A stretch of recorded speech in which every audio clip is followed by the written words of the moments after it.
তৈরি করছি lemon pepper chicken. প্রথমে আমি মুরগির রানগুলো তেলে ভেজে নিচ্ছি। 2 পিঠ 3 মিনিট 6 মিনিট ভাজবো। এরপর প্যানে তেল দিয়ে 2টো পেঁয়াজ কুচি, একটু আস্ত গরম মশলা এবং ফেটানো টক দই দিয়ে মশলাটা কষিয়ে নেব।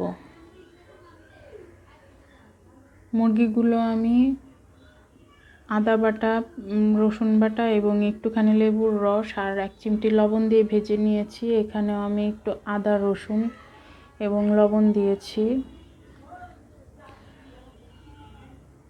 এরপর মুরগিগুলো কষে আসলে দিয়ে দিব পেপার পাউডার এবং লেমন জুস।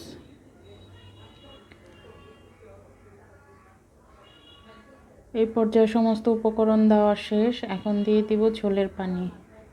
ঝোল ফুটে উঠলে চুলা বন্ধ করে দেব। গরম গরম পরিবেশন করব পোলাও কিংবা পরোটার সাথে। দুর্দান্ত খেতে লেমন পেপার